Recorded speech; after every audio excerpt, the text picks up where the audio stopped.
ഈ കാണുന്ന ദൃശ്യങ്ങൾ തിരുവനന്തപുരത്ത് തൈക്കാട് ആശുപത്രിയിൽ നിന്നുള്ളതാണ്.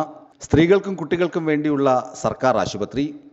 ഇവിടെ എത്തുന്നത് ധാരാളം രോഗികളാണ്. ഗർഭിണികളുണ്ട്, അതുപോലെ മറ്റ് രോഗങ്ങൾ അലട്ടുന്നവരും. നവജാത ശിശുക്കളും അതുപോലെ തന്നെ മുതിർന്ന കുട്ടികളും ഇവിടെ ചികിത്സ തേടി എത്താറുണ്ട്. നവജാത ശിശുക്കളും ഗർഭിണികളും തങ്ങുന്ന വാർഡിലെ സ്ഥിതിയാണിത്. വെള്ളം എത്തിയിട്ട് ആഴ്ചകളായി. കുടിക്കാനുമില്ല, കുളിക്കാനുമില്ല തുള്ളിവെള്ളം എന്ന് രോഗികളും കൂട്ടിരിപ്പുകാരും പരിദേവനം മുഴക്കിയിട്ട് കാലം കുറേയാകുന്നു. അധികൃതർ ഈ ഭാഗത്തേക്ക് തിരിഞ്ഞു നോക്കിയിട്ടില്ല. വാട്ടർ അതോറിറ്റിക്കാണെങ്കിൽ മിണ്ടാട്ടവുമില്ല. വാർഡിലെ ജനപ്രതിനിധികളും അതുപോലെ തന്നെ രാഷ്ട്രീയ നേതാക്കളുമൊക്കെ ഇക്കാര്യത്തിൽ വാട്ടർ അതോറിറ്റിയോട് കടുത്ത എതിർപ്പിലാണ്. നഗരസഭ പറഞ്ഞിട്ടും വെള്ളമെത്തിക്കാൻ വാട്ടർ അതോറിറ്റി തയ്യാറാകുന്നില്ലെന്നാണ് ലഭ്യമാകുന്ന വിവരം. എന്തായാലും തൈക്കാട് ആശുപത്രിയിലേക്ക് പോകുന്ന പെണ്ണുങ്ങളും കുട്ടികളുമൊക്കെ വെള്ളം കയ്യിൽ കരുതിയിരിക്കണം. ഒരു ബക്കറ്റ് വെള്ളമെങ്കിലും വീട്ടിൽ നിന്ന് കൊണ്ടുപോയാലേ നിങ്ങൾക്ക് അത്യാവശ്യ കാര്യങ്ങൾ നിർവഹിക്കാൻ ആശുപത്രിയിൽ സൗകര്യമുണ്ടാവുകയുള്ളൂ. ന്യൂസ് ഡെസ്ക് വിസ്മയ ന്യൂസ്.